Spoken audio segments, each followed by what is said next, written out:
everybody. Thanks for joining me for this class, Bookmaking Fun. My name is Linda Nickel, and I'm going to be showing you a lot of different types of handmade books and techniques that go along with that so that you can make some for yourself. So let's go ahead and get started and have some fun. Here are some of the things we will be looking at today.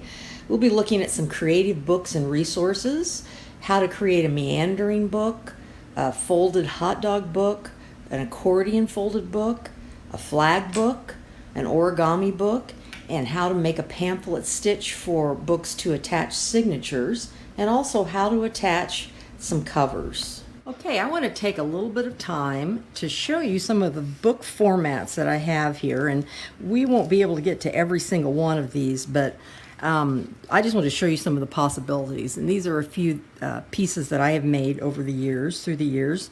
And the first one is the Meandering fold book. Okay, and we're going to be making that particular pattern. I'll show you how to do that a little bit later. But that's like a meandering fold book. Same thing here where I use tape. And it's just different because the book doesn't open up the same way for everyone. It doesn't open from the side. It will open from the side and then it'll flip up. So it's just got a different format to it. This is one called a flag book, and I wanted to show you that. It's got, I made the cover with paste papers. This has got an accordion fold spine, and you can see it right there. And what I've done is cut, actually I had an old painting on paper. I cut it into strips, and then I just alternate how I add it to how I glue it to the accordion spine, and it becomes almost like a sculptural piece. You see how it kind of fits together there? Here's one, and it's junk mail book. This was made from junk mail envelopes. Saved, cut up. I did stitching on it. I took out some of the windows and put netting. You can see the netting in there. I made a fold out on this one. I watercolored over it. I stamped. And then I even, if you can see that, I cut out text. And over this on the last page, I actually did some like a doily, an antique doily on the back. This one is something that has a pamphlet stitch. That's how these are held together, with a pamphlet stitch. And I attached beads to it. So later on I'm going to show you how to make that, how you do a pamphlet stitch, and you can apply that to so many things. This is an eco book. I made this out of, I stitched it. I did the same thing with an accordion fold. I stitched the pages in, and it was pages of stained leaves on paper that I had made.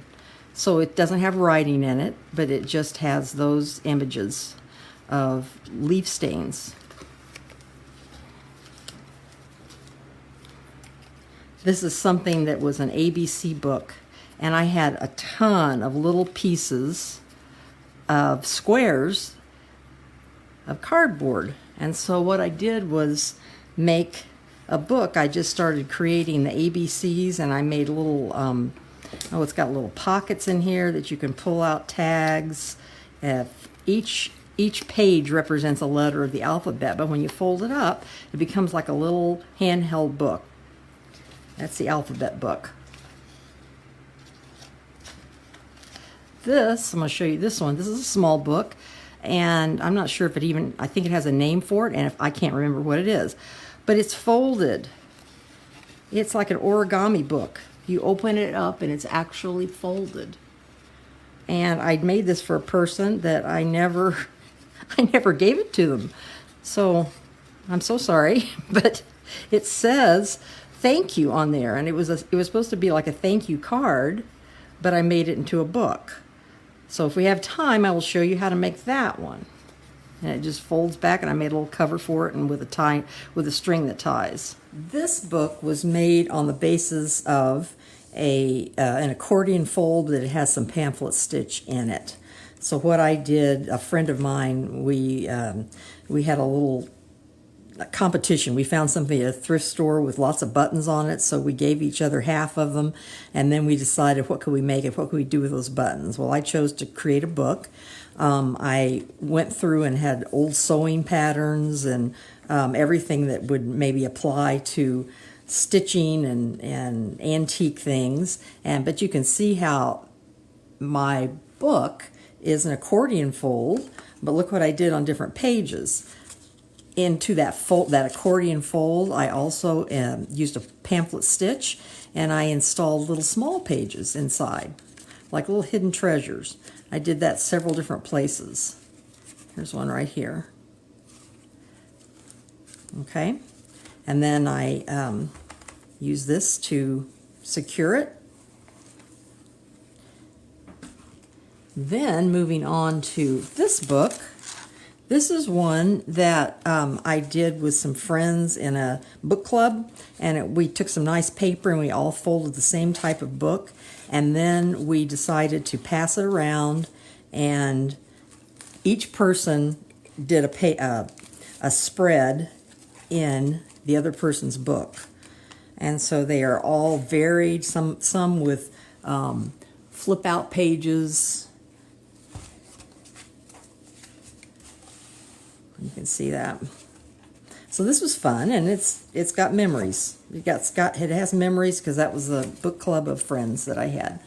This is one that I decided to do, and I did the pamphlet stitch. I stitched signatures in here, and I based it on the theme of jars of clay and how the fragility maybe of life, and it was a biblical reference to jars of clay. And I did some silk screening in it, did a lot of different painting, did a lot of writing. I had old pattern pieces, but the whole thing is held together. This is a fairly big size, and the whole thing is held together by the pamphlet stitch. You can see right there, I chose to have my end of the thread come into the middle instead of being on the outside. This is a sample that I had for a class. This is one called a hot dog mini book.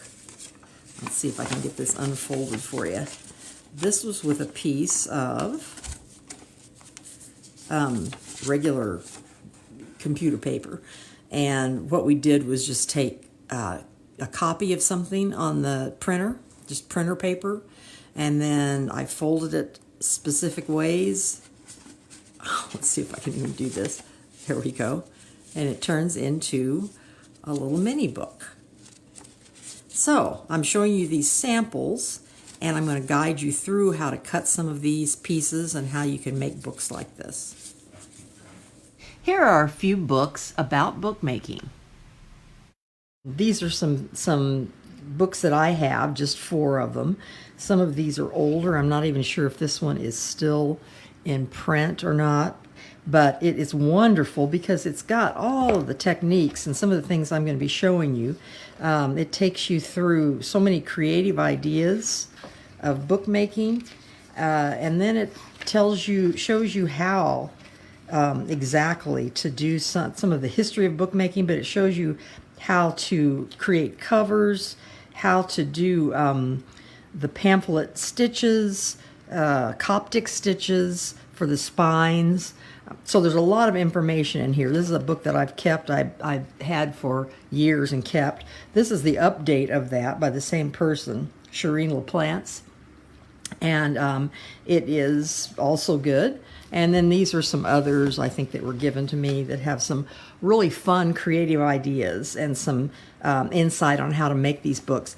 You know, if you go on Google, you can also find instructions of how to do different things, but sometimes it's fun to have, you're making books, so it's fun to have the book right in front of you. Okay, this is how we're going to start the Meandering book. And as you can tell, I've got a larger piece of paper. Basically, this was something that had printing on the other side. It was just a piece of a pad of paper I got, and so I thought, well, I'll flip this over.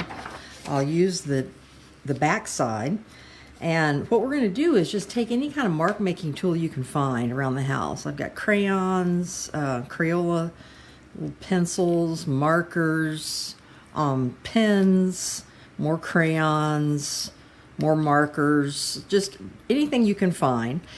Since this is a thin material or a thin paper, I'm going to avoid using water-based materials. I'm not going to wet the paper. You can if you're using a better paper like a Stonehenge or a printmaking paper perhaps.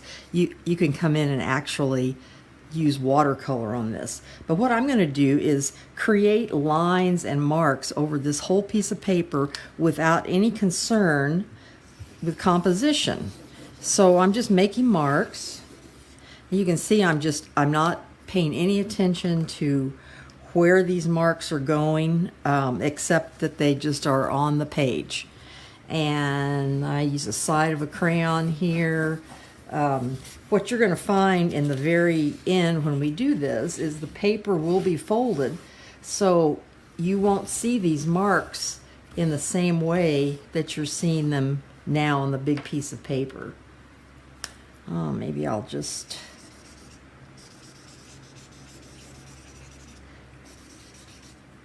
make all kinds of marks like this. So I'm going to finish this one up, and then I will come back and show you how we can cut this up and actually fold it into a meandering book. I had used this in a class previously, but it shows the meandering book formats, and you can choose any pattern.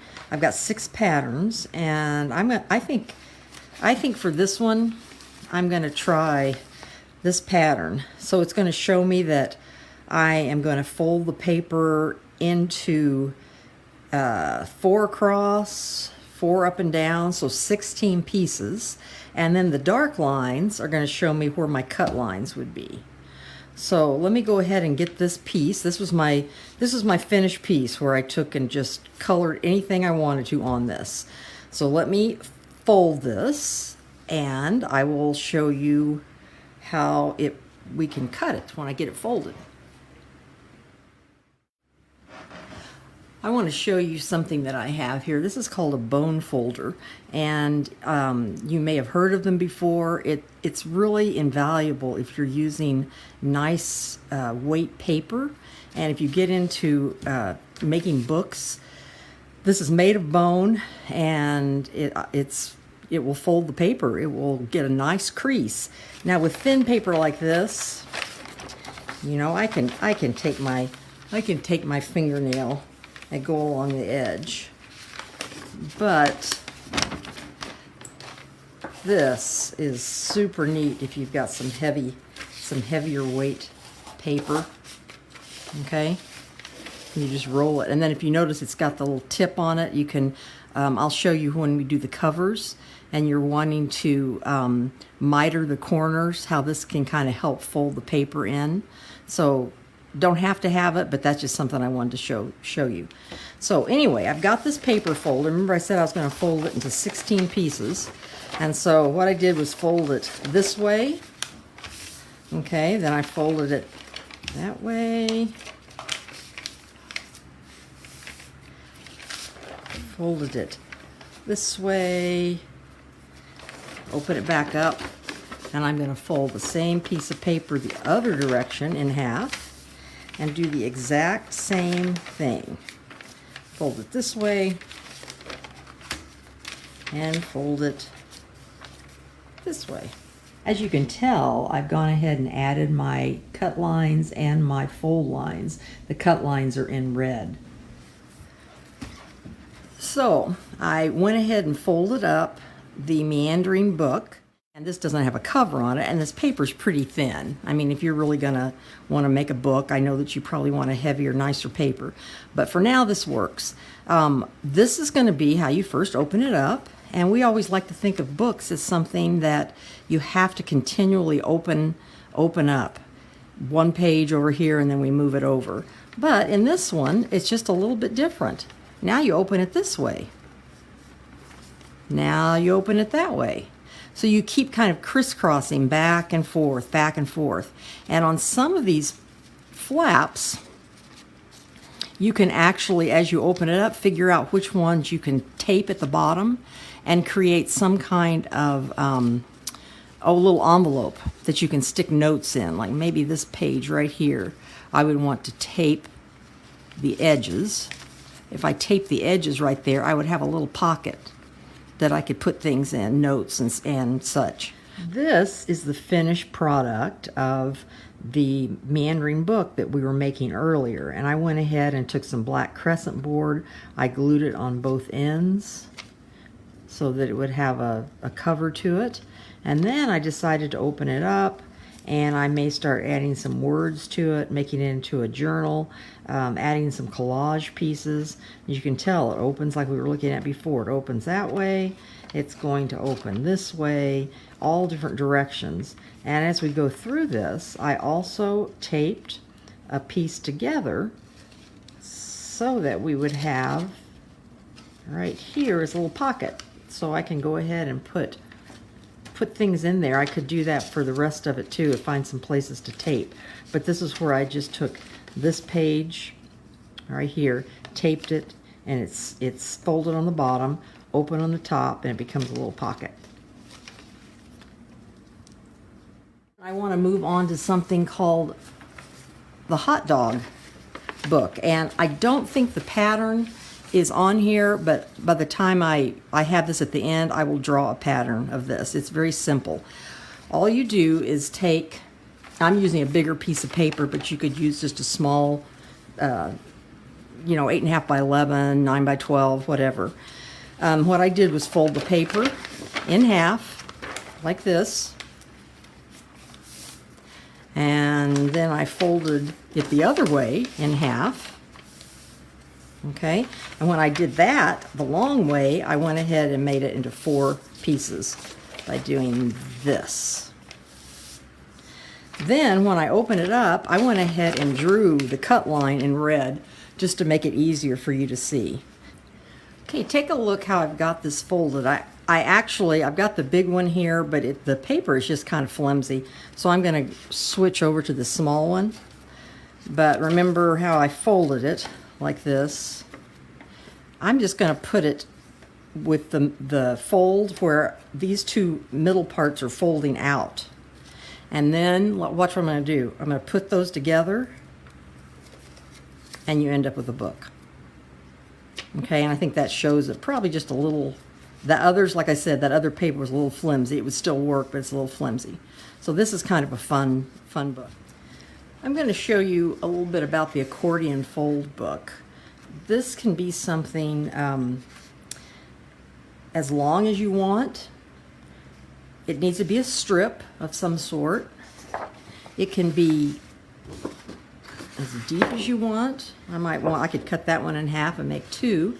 I could actually, if I wanted to make a real complex accordion fold book, I could actually cut this in half and then glue the 2 pieces together and continue folding. But for now, I think what I'm going to do is just take this piece of white paper. It's super simple to fold, and I'm going to bring in my bone folder. This one's kind of a dirty piece of paper, so it's just scrap, but I'm just going to line up those edges to where they're nice and straight. Fold it.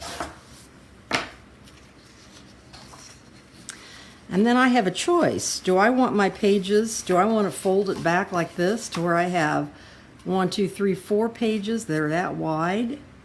Or do I want to cut those in half and make them super narrow? I could do either one. Yeah, I think I'm just going to do the real simple, divide it in half. Flip it over.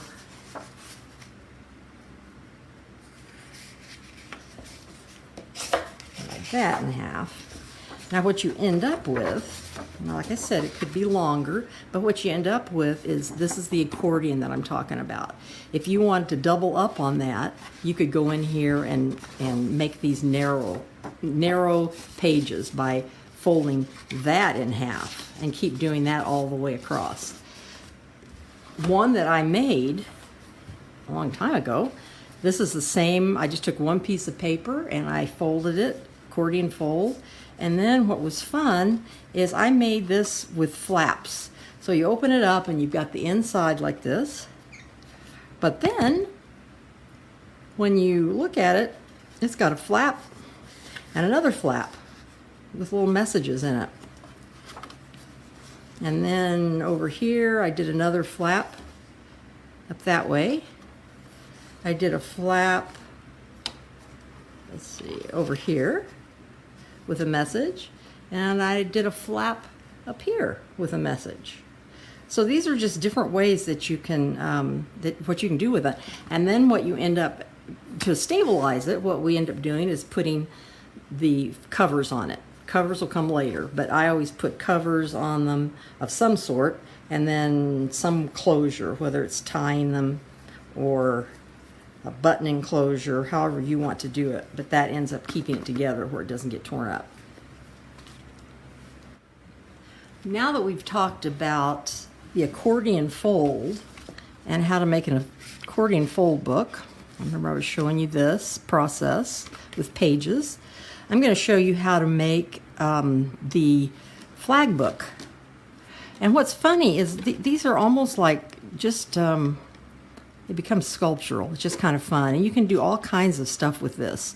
But what I'm going to suggest is that you get kind of a stiffer type paper for that spine. A cardstock maybe. This is some tan paper I had left over, and it's a cardstock. It's not the same as computer or typing paper or something like that. So what I'm going to do is figure out how many folds I want in my book, and I'm going to measure. What I did here was I measured the book page, and I knew that book page I wanted to be about 4.5. Then I wanted the inside folds of the accordion to be 1.5 inches. Okay, so I'm going to take this strip that I've got, and I'm going to measure, I'm going to do the same thing. I'm going to measure 4.5.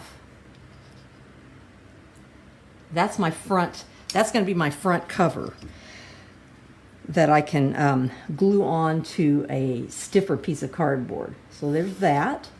Then I'm going to say, well, I'm going to make the accordion 1.5 inches.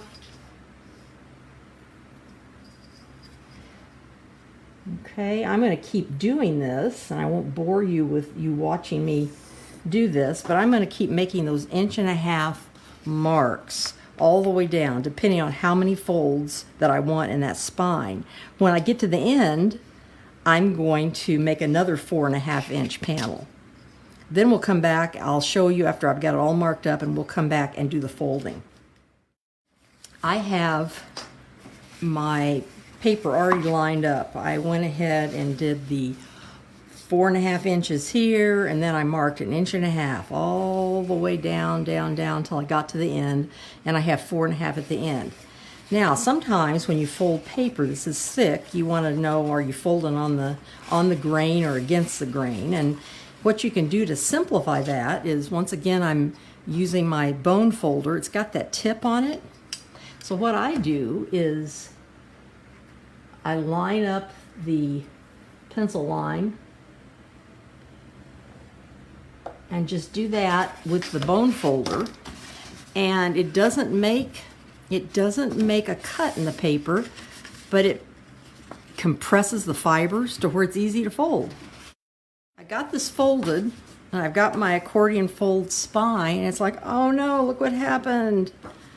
It's kind of backwards or something. So what I did was I had like an odd number in the folds.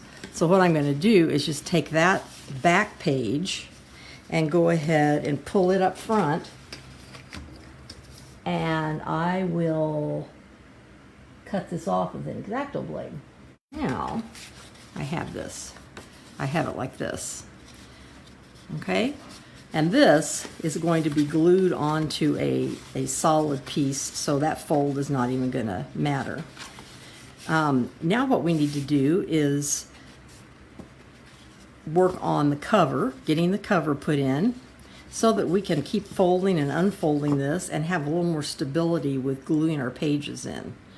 So I'm going to go get some cardboard, and this could be, when I'm saying cardboard, this can be a cereal box. If you didn't have anything else other than the cereal box, it can be the backing of a sketch pad, any kind of heavier duty cardboard that you might have. Get a piece, well actually 2 pieces, and cut it so that you have, oh, I'm going to say, let's look at this one. I cut it maybe 1/4 of an inch bigger than that 4.5. So on, if this one, whatever this size is, I think it was 4.5, I'm gonna go like here and maybe cut 5 inches, a piece 5 inches by 10.5 maybe. Something to where you'll have a little bit of a lip on 3 sides.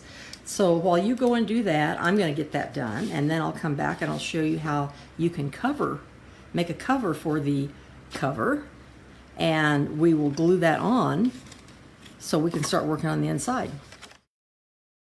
I'm going to show you how to make a cover for the book. So if you remember, we had this. And I wanted to make the cover to fit on top of this. And I could just use black. I mean, there's nothing wrong with that.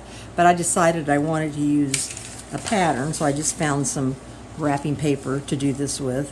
What I'm going to show you, you could use any type of paper. You could use your own handmade paper, which I've done lots of times. You can even use fabric and do stuff like this. But we're going to go, just for the benefit of a demonstration, I'm going to show you with this type of wrapping paper. What I did was cut this so it's even on the edges, and you know, it's about 1/4 of an inch around. So when I attach that on the inside, you see how that's about 1/4 of an inch. It sticks out, not on the back, but I made it to where it sticks out on the bottom, top, and by my thumb over here on this front side. Okay, so what you're going to do is, I'm going to show you some different types of glue that you might want to use. First of all, when it comes to bookmaking and papers, anything works, but one of my favorites is to use Yes paste. And the reason is it's acid free and it's very thick and goopy. But you spread it out. I spread it out with a credit card or a piece of, I could take a piece of cardboard maybe, something with a solid edge to it, and I spread it out. And it doesn't wrinkle or ripple. That's the one good thing about it. Glue sticks would work, but I find that glue sticks don't stick quite as well. The Yes glue is a little more adhesive power to it. You can use Elmer's glue if you wanted to. You just run the risk of the paper rippling. That's kind of what it does. It has a lot of liquid content, water content. Here's an adhesive that is pH neutral. Some of the good things about it is that it dries clear, it's flexible, it doesn't yellow with age or become brittle, which is something that is really good for bookmaking. Let's go ahead and use the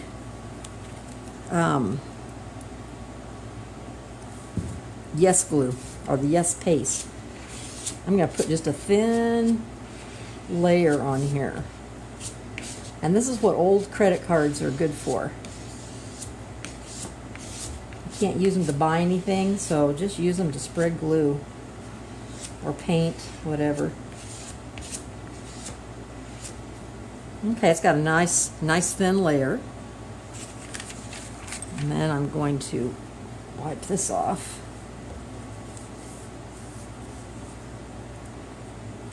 I'll lay this down. I'm going to lay this on top. And I'm going to make sure there's I've made about an inch around each side. Okay? So now when I do that, I come back in on the other side and use my hand, a soft cloth, a brayer, something to rub and make sure that's all stuck down nice and evenly. Okay. When you flip it over, you're going to, what I like to do is do the corners first. So what I do is put some, not much, put some glue on these corners. And I'm going to make sure you can see this. I pull it up to where everything is kind of a 90 degree. Do you see how that's an even? I'm not pulling at an angle. And then I take my bone folder. I could take my fingernail and do this, but I do this.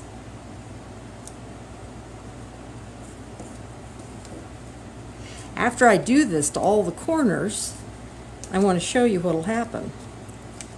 I can pull this up, and you see how I have a nice corner right there.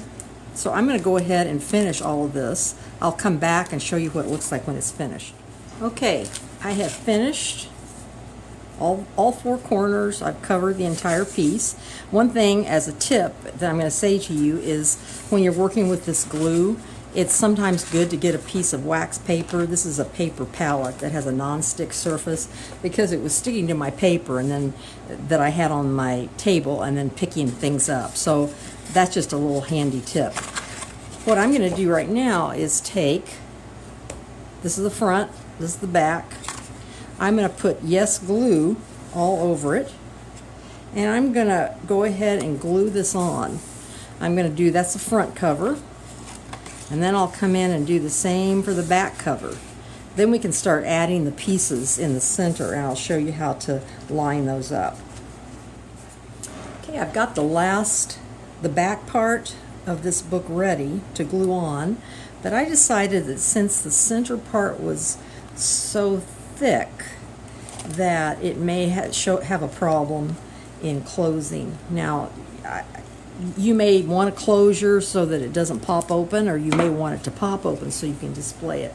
So I just found some tape, some little ribbon. I think this was from some old, I don't know if it's bias tape, I'm not sure. But what I'm going to do is cut off a section, and when I glue this back piece on here, I'm going to insert a piece back here, a piece of that bias tape. Then, when it's all glued and I fold it over and I want to keep the book together, I'll have this that I can wrap around, come back and hook it through, and it will hold it together.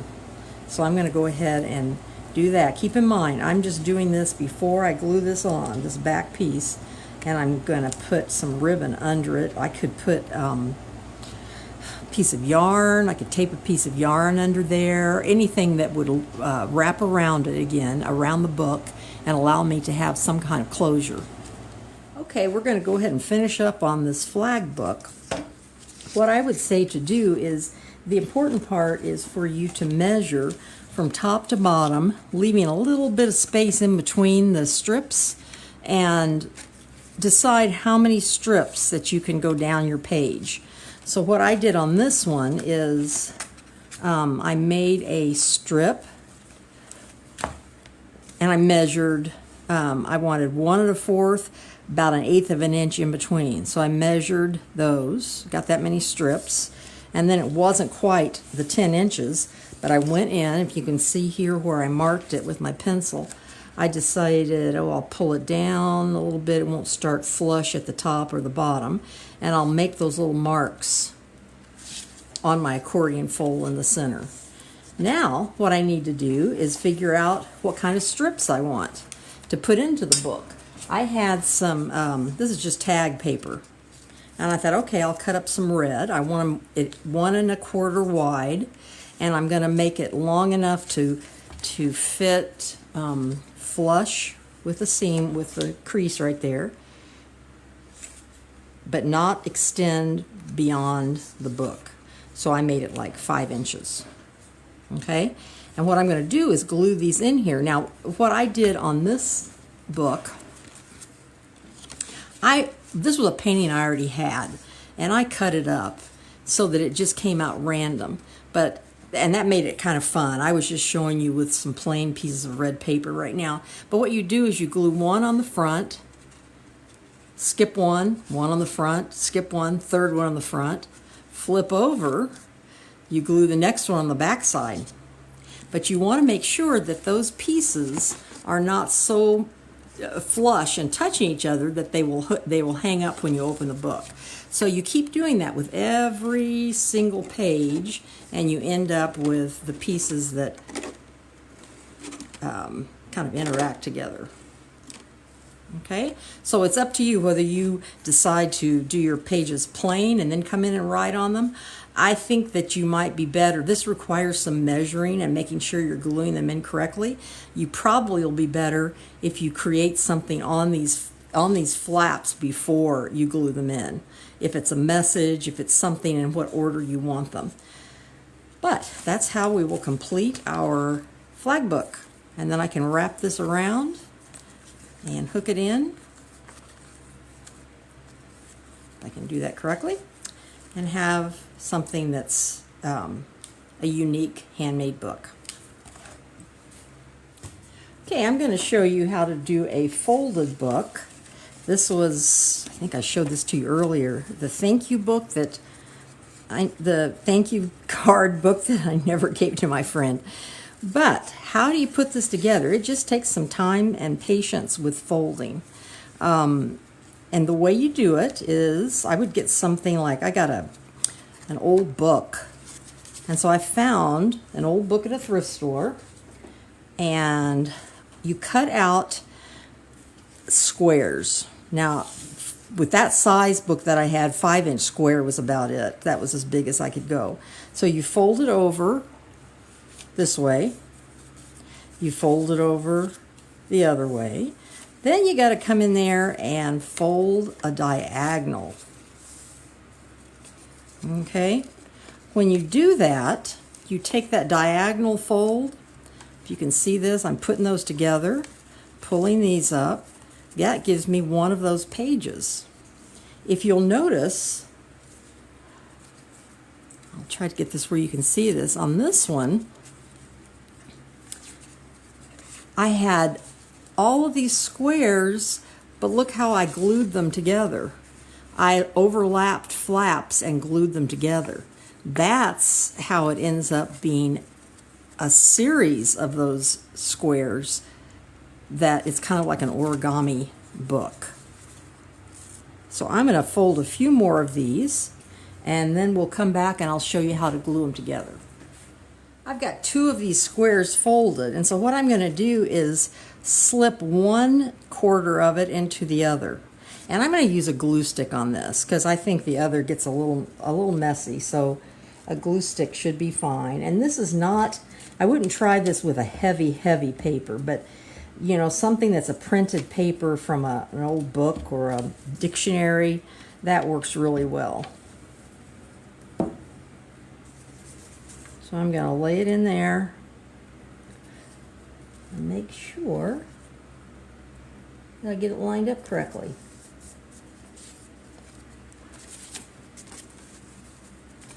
I've folded a few of these, and I wanted to open this one up so you could see. Notice that you can see this. Here's the 5-inch square. This next 5-inch square, you approach it like diamonds. The next 5-inch square is glued underneath. Just like I started doing mine, I glued that piece underneath. This one comes along and it's glued underneath. The next one is glued underneath. So that's what you want to keep doing. So on this next piece that I have, I've got these folded. My next piece is going to be glued. This is going to be glued underneath, and that's how you keep adding to the chain. One tip is that when you fold a piece of paper, if you fold this direction on the first fold, same direction on this fold, and I'm saying direction as in the mountains are going one way, the peaks are going one way. Well, then when you get ready to do the diagonal, let the peaks be standing up and do it the opposite with the diagonal. Like, don't fold the diagonal in the same direction of the two folds you did originally.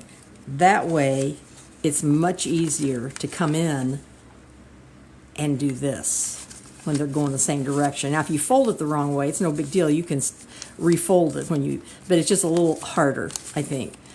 So fold the diagonal in the opposite direction that you did the first two folds, and then you'll end up with these pieces. So I think the way I did it before is I ended up making a bunch of these. I glued them all together, got them stable to where they were dry. Then I came in and started stamping and gluing things on them and writing on them. And on the back side, I was able to just take a piece of cardboard and glue that on. And once again, I covered it in the same way that we did the other covering, where I kind of mitered the corners a little bit and then made a nice edge. And then I glued those onto the end. Some of you may wonder why I've kept mentioning using old book pages for this project. Basically, because it adds visual interest to the piece. It was a nice weight and easy to fold. I'm going to show you how to create a simple pamphlet stitch. I'm using just some regular white paper that I folded into one signature. I took the piece of paper, I folded it in half, and I made sure that I used my bone folder or my fingernail and got a nice crisp fold to it. Then I took just some cardstock. I had some red. I cut it a little bit bigger than the pages. And what I did was clamp it in there, and I did it so that, if you can see, the folds of that paper fit right into the folds of the cover. Then you'll notice there are 3 dots. We've got 3 dots right here. What I did was measure what the center point was from here to here, and that was this one right here. And then I measured in about 1.5 inches, 1.25 inches, something like that. You can kind of eyeball it, but try to get it pretty even. You can you want to punch a hole where those marks are, and you can take just a push pin and use that. I took a big needle. There's different things you can use, but see, I just pushed that in there. And I made sure that it was coming through. You can see right here, it's coming through the back fold of the cover. Now, to hold everything in place, I use clamps before I start stitching. The things that you're going to need to do the stitch, pamphlet stitch, you want to use thread that's not too thin, that's heavy duty, that's made not to stretch. This is a waxed thread that you can purchase. That's good for it, for bookbinding. Here is linen thread. Now that's thin, but it's not stretchy, and it works really well with books, so I've used that at different times. This is a thread that I really, really like. It's black, it's not stretchy. It works on a lot of different kinds of bookbinding. And when I will look this up, and I'll have a list of these items at the very end, so if you want to purchase, you can do that. And then this was just some leftover cording that I had from another project, and I've used that for bookbinding. So what you're going to do is find a needle that has a nice big eye to it. This is an upholstery needle, and this works so well. I love that one. But this is also just a sewing needle that I was able to thread this into, this long piece of black thread. I'm going to show you how to stitch the pamphlet stitch. And first of all, we need to measure how much thread to use. I usually do 4 times. There's 1, 2, 3, 4. And that way, you know, you have plenty of thread to take you through the process. And then I'm going to thread this. What I'm going to do with this one is, I know that I want the tail to come out the back side, the cover, so I'm going to start by going in here, pull it all the way through so that I have a little bit of a tail left. Flip it over. Now I'm going to go through this hole, through the cover. You don't have to get it super tight right now. You can tighten it up later. Then I'm going to go over here and go back through. See, there was the first hole. The second, I'm going to go back through this third hole.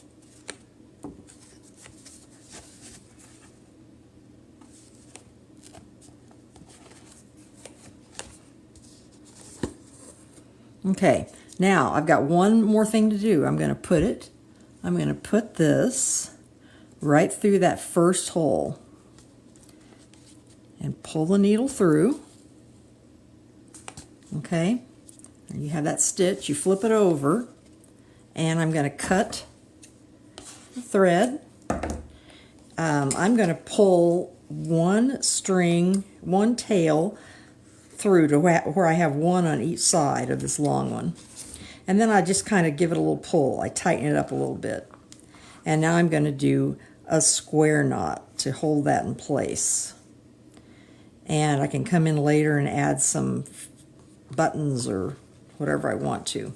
But you can tell now when I take this off, those pages are held in place.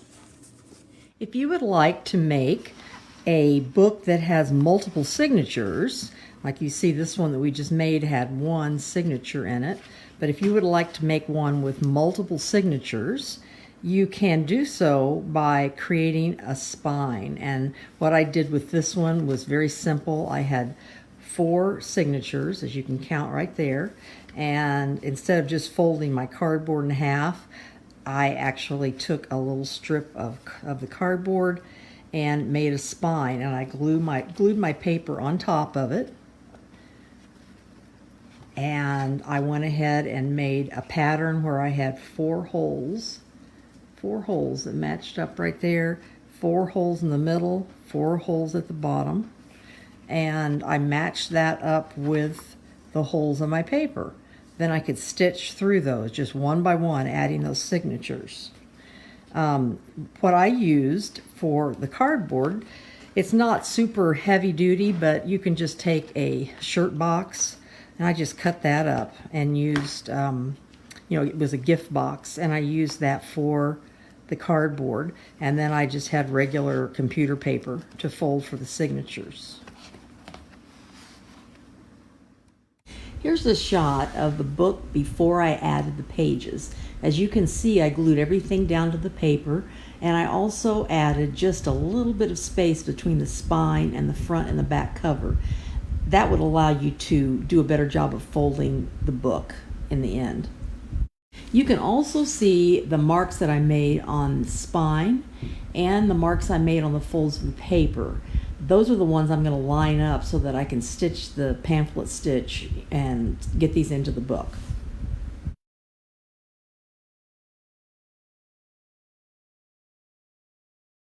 The next 2 images are the patterns for meandering book formats. And you can see there are 2 pages, and hopefully you will enjoy trying all of these. I'm leaving these images up for a few seconds so that you can perhaps take a screenshot and be able to print them out, or you can just look at them a little longer.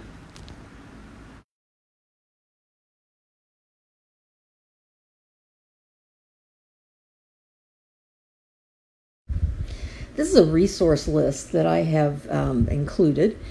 Just for simplicity's sake, I went ahead and just looked up prices on Amazon, but actually you can buy these items in a lot of different places. And keep in mind, if you don't have money to go out and buy these and you just don't want to purchase anything, you can find a lot of this material at home. One example is, instead of a bone folder, you could use the back of a spoon or the edge of a knife to make clean creases in your papers.